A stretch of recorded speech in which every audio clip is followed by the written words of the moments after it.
Hola a todos, mi nombre es Feliz Donato Acevedo Sarmiento y les damos la bienvenida a este podcast Voces de la Educación Pasado y Presente. En este espacio, junto con mis compañeras, estaremos dialogando sobre cómo se configura el sistema educativo en Iberoamérica y de qué manera ese proceso histórico sigue teniendo impacto en la educación que vivimos actualmente en Colombia. Para empezar, es importante tener en cuenta que muchas veces vemos la educación como algo natural o dado, pero en realidad ha sido construida a lo largo del tiempo a partir de decisiones políticas, intereses sociales y contextos históricos específicos. Es decir, la educación no es estática, sino el resultado del proceso que ha ido cambiando con el tiempo. Como lo señala OSPAR en el 2004, el desarrollo de los sistemas educativos en Iberoamérica estuvo estrechamente relacionado con los procesos de la organización de las nuevas sociedades, donde la educación se convirtió en una herramienta para orientar la forma en que las personas pensaban y se integraban a la vida social y política. Si lo miramos en Colombia, Pérez y Tarca en el 2019 explica que la educación en sus primeros momentos estuvo muy marcada por la influencia de la iglesia y de ciertos grupos sociales, lo que hizo que no todo tuviera las mismas oportunidades para ingresar a ella. A partir de esto nos surge esta inquietud: ¿cómo ha influido esas decisiones del pasado en la forma en que hoy entendemos la educación y, y las oportunidades que tienen los estudiantes? Y precisamente para comenzar a analizar esto, ahora mis compañeras nos van a ayudar a profundizar en quiénes fueron estos actores principales y qué intereses tenían dentro del sistema educativo. Actores claves y fines de la educación. Continuando con esta reflexión, mi nombre es Daniela y quiero profundizar en quiénes fueron los actores que influyeron en la construcción del sistema educativo y qué intereses tenían. A lo largo del tiempo, el Estado, la Iglesia y las élites jugaron un papel fundamental en la organización del sistema educativo. Cada uno actuaba desde intereses particulares. El Estado buscaba formar ciudadanos que se ajustaran al proyecto de la nación. La Iglesia orientaba la educación desde lo moral y religioso, y las élites encontraban en la educación una forma de mantener su posición dentro de la sociedad.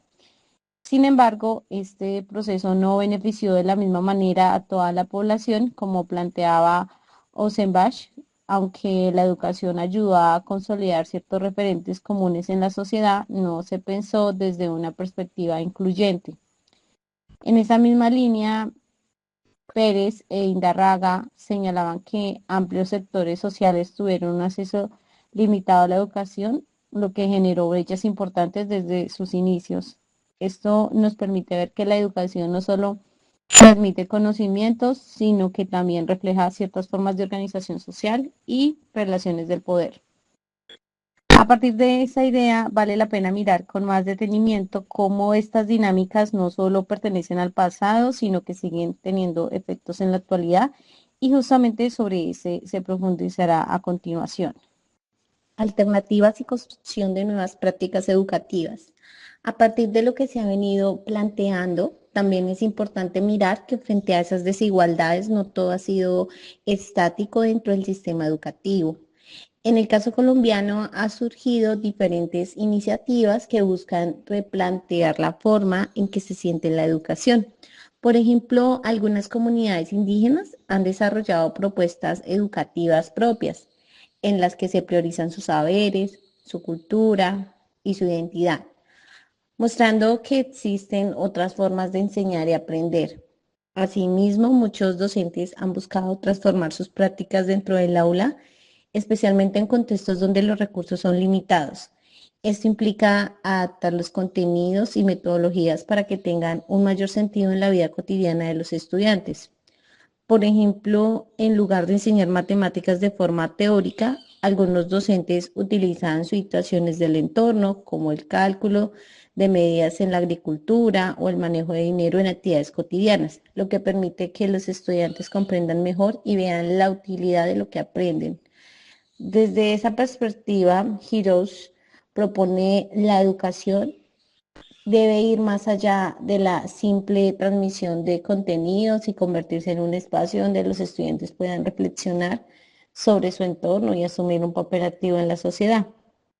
Todo esto nos permite ver que en la educación también puede ser un escenario de construcción y cambio, donde no solo se producen estructuras, sino que también se generan nuevas formas de pensar y actuar.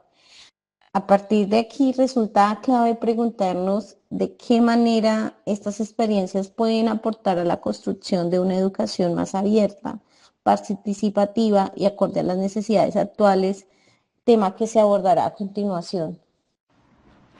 Muy bien, siguiendo con lo que se ha venido analizando, mi nombre es Carolina Burgos y quiero aportar una mirada más crítica frente a cómo ha funcionado la educación.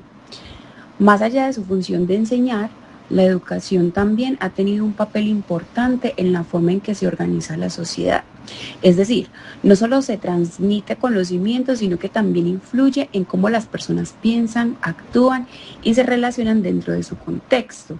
Desde la teoría crítica Balseca, Logroño y Triviño explican que la escuela puede llegar a mantener ciertas desigualdades si no existe un cuestionamiento constante sobre su propósito y sus prácticas.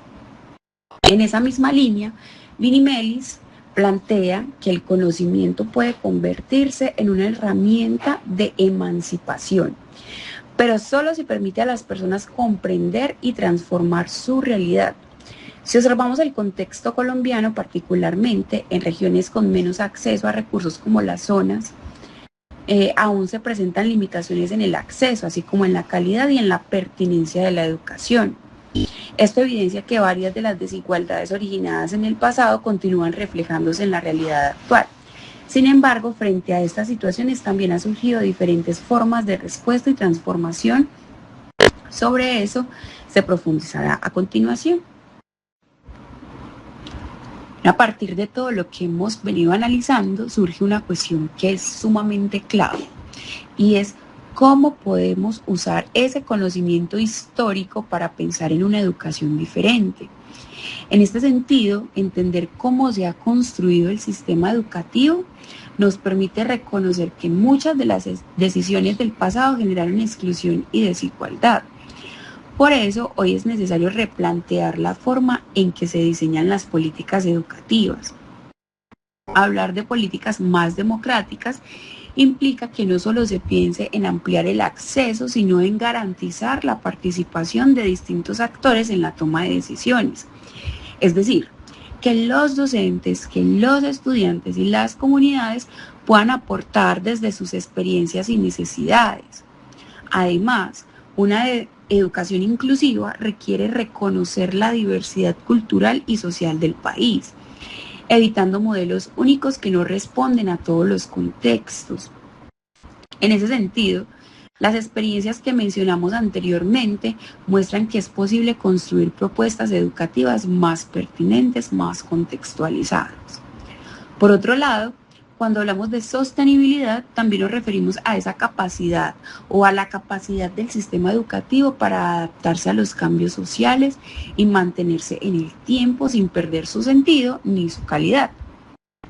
Como plantea López, la pedagogía crítica permite generar procesos educativos más participativos, mientras que Virimelis destaca que el conocimiento puede ser una herramienta para transformar la realidad. Y sí, en ese sentido, el reto no es solo mejorar la educación, sino construir políticas que realmente respondan a las necesidades de la sociedad.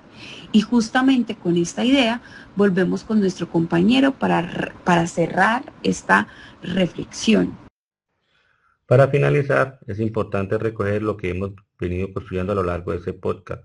Por lo tanto, comprender la historia del sistema educativo nos permite darnos cuenta de que muchas de las realidades que vivimos hoy no son casuales, sino el resultado de procesos que han venido desarrollando con el tiempo. Sin embargo, también hemos visto que la educación no es algo estático, sino un espacio que puede transformarse. Esto nos deja una idea clave y que no basta con reconocer los problemas, sino que es necesario asumir un papel activo en la construcción de la educación más justa.